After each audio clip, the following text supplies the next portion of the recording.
We are back, and we are back with Tarek Othman, and we're going to talk about the ideal agent-lender relationship. So important.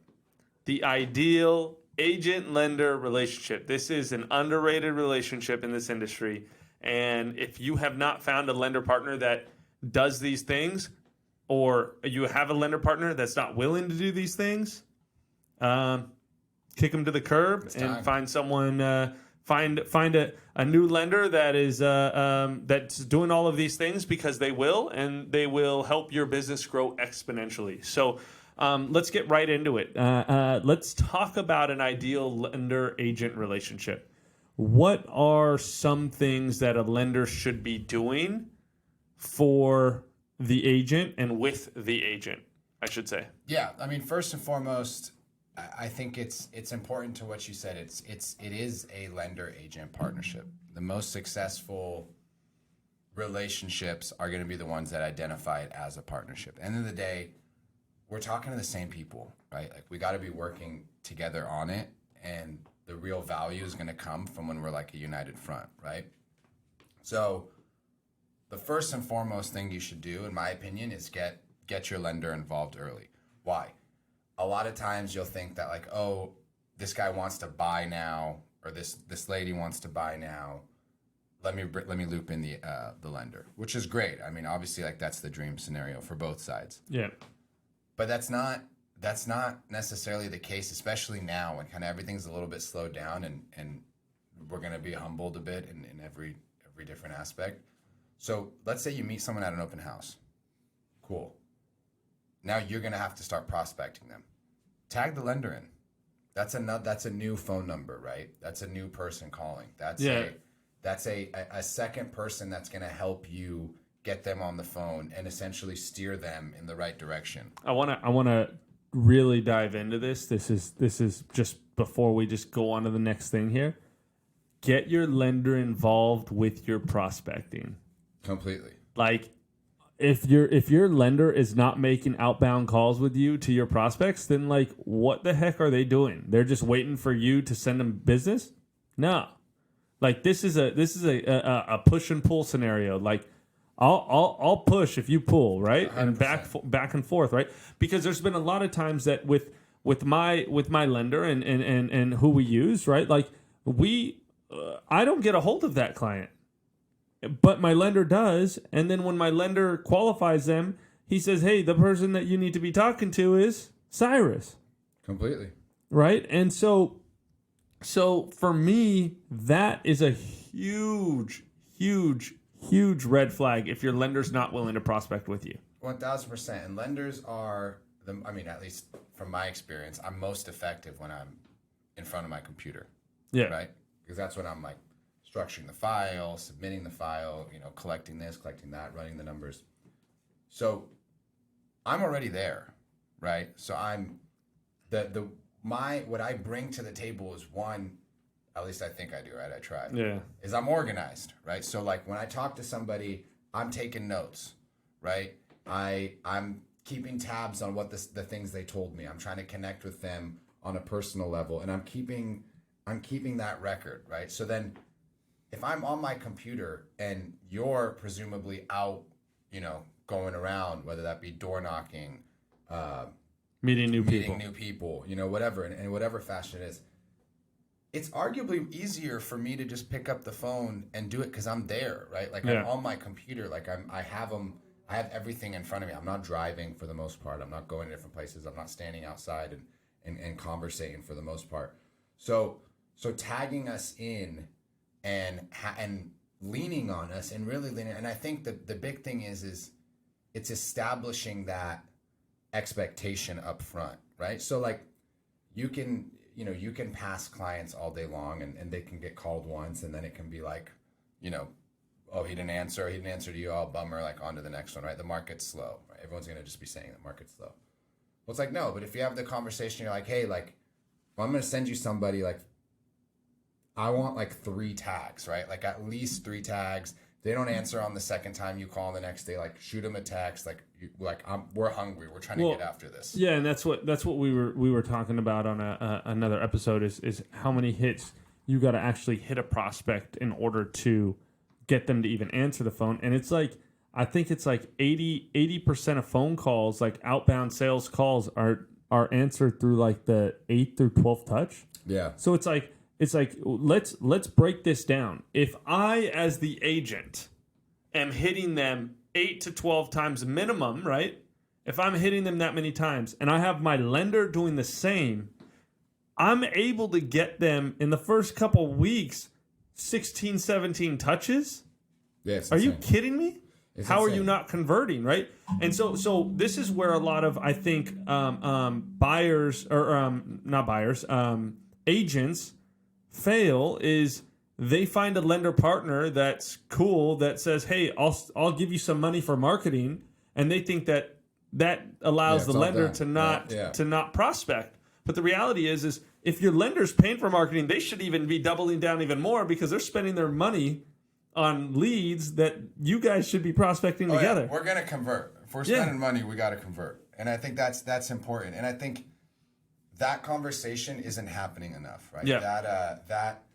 That open dialogue of what to expect, because ultimately everyone that becomes an agent, everyone becomes a lender, their ultimate goal is to work for themselves.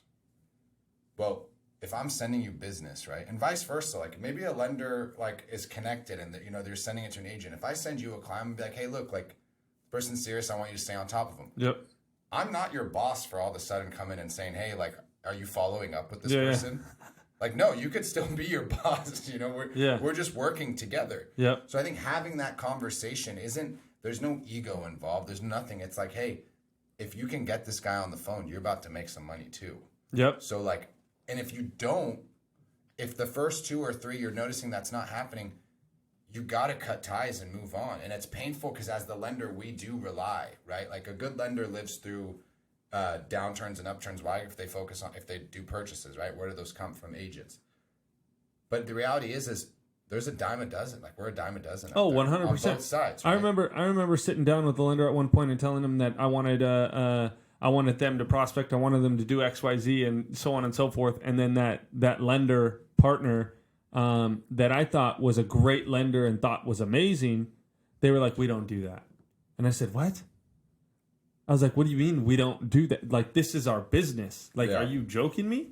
Right? And that was very quickly, I said, hey, like, this is not going to be the right partner for me, right? And a lot of times it's our friends, our very good friends. You and I are very good friends. And at the end of the day, it's like, if you're not doing what you're supposed to be doing, like, business is business. We got to move on and we got to find someone that's going to do it. Completely. Right? And that's how it should be. 100%. So, I mean, that's what I would say is having those conversations, opening up, and it's expectation. If you get it all out in the beginning, then you're setting everyone up to succeed, right? And I think that's important. So getting us in early, I can't stress that enough. Understanding what each person's looking for. And on the flip side, if you have an agent, if you have a good lender relationship, that doesn't mean the agent can just pass them off to the lender and then be like, in 2 weeks, be like, hey, like, whatever happened with this person? It's like, well, I mean, I've been calling them. Have you? Yep. Like it does go both ways, and we don't. And that's what I mean. Like no one works for each other in this business, right? Like we're working together, and I think that's important. The lender's prospecting just like the agent should be. Exactly. If one of you drops a ball, then you're back to square one, right? Completely. And that lender, right, should maybe be finding another agent that's going to be willing to work hard, because that's the reality, right? On both sides. Both sides. And right now in this market, a no is as good as a yes. If someone is like, look, man, I am not doing this. Thank you. Like, I'll reach out to you again in XYZ amount of time. Move on to the next person. Yep.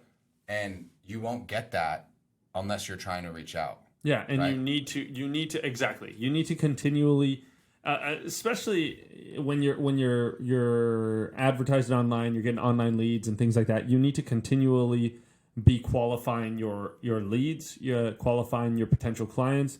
And sometimes I don't get a hold of these people, but my lender does, and my lender's like, hey, this is what they said. And then now I can call them and be like, hey, I know you said XYZ when you were speaking with Tarek, but let's talk about what your goals are, right? Yeah. So if you can't buy right now, are you willing to buy? Are you thinking about buying maybe in 6 months, a year? What's your kind of goal? I know you talked to Tarek, and this is another thing that like I think is a huge part of a lender agent relationship is like even when I know that buyer is not going to buy for 6 months, I want to connect them with my lender as soon as possible, because I know that if I connect them with my lender as soon as possible, I tell them, hey, look, my lender's going to help you get on a plan so that you're ready. When you're ready to buy, you're qualified and you're ready to go. Well, why do I do that? Because now if that buyer decides to buy before they said they were going to, who are they going to call? The person that they sent all their financial documents to and ready. And who's that lender going to call as soon as they're ready? Me. 100%. Right? And that's a whole nother thing about like the integrity of the lender, right? Like I never want to go to a lender where I'm thinking, I wonder if they're sending my clients to some other agent down the line. Completely. Right? Because I've also heard that with agents that I've coached is that they're working with a lender that is another person as a big producer, and then they lost a client to that person. It's like, well, that probably got passed off somehow, right? Completely. And that does happen. And that's the unfortunate reality of what we do, right? It's very rare on the buy side. I mean, I'm not very familiar with it to lock someone in with using, right? And I think there has to be that fluidity in the market, right? So 100%, it's about identifying a lender who shares the same values as you, morally, has that integrity that you're looking for, and you can connect with, because ultimately, like, that's everywhere, right? And that's why creating that relationship is important. And someone that's willing to work. 100%. And I think you touched on something too when you were mentioning about getting them involved so they can kind of see, oh, like you can't buy or can you buy and all that stuff. And something that I hammer in with the people that I speak with and coach on the loan officer side is the lender's job is to sell reality, right? We're giving you what you really can get. And I tell the agents I work with, it's not your job to tell them what they can and can't do. Like, you need to be like the joke we used to say, like in my family, like, oh, like the Disneyland dad, right? Like everything was like, when you saw dad, everything was like great. Like, you know, he'd always just want to do that. Like that's what the agent needs to be. Like, it's your role to sell the dream, right? Like, we don't go into open houses. We don't say can you see yourself here, right? And they're like, eyes are wide open. No, we're behind a computer. We're like, you can't get that. Like, I'm sorry, right? Or you can. And then I'm like, yo, how can we get them to do this? Exactly. Find a way. Yeah. So I think it's important to work with the lender that's able to be that for you, right? Yeah. Because maybe it doesn't work now, but like you said, in 6 months it works. Again, this is like, there is emotions involved in real estate. I mean, it's all emotion ultimately, right? And you want to always be on the side of like getting them their dream. And then we want to be on the side of being like, hey, like, unfortunately, like, you might want to look at 450,000, right? Like what you thought you wanted isn't like going to happen. And then they're going to come to you, and then you're going to be like, oh, like, awesome. We have 450. Like, we'll go here. We'll change the search. You know, we'll put you on the drip. Like, see what you like. Blah, blah, blah, all this stuff. This is still great, right?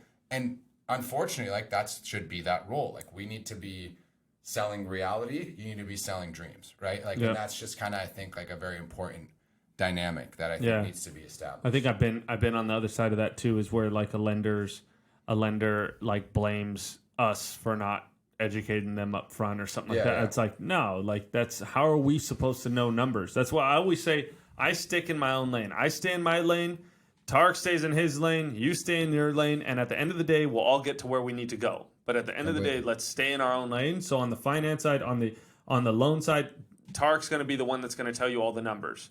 And then when they come back to me and they say, hey, Tarek says I don't qualify for that. Okay, well, we'll find you what you do qualify for, and we'll work up to that. How's that sound? Yeah, 1,000%. Dude, you're the man. Thank you again for being here. I appreciate you again. And again, where can they find you if they want to reach out to you, say what's up, or ask any other questions? So Instagram, T_Othman. You can find me there. Email Tarek@acglending.com. and then I'll put my cell phone number as well. But since we're here, 714-553-0960. And it's Tarek, Tarek. EK.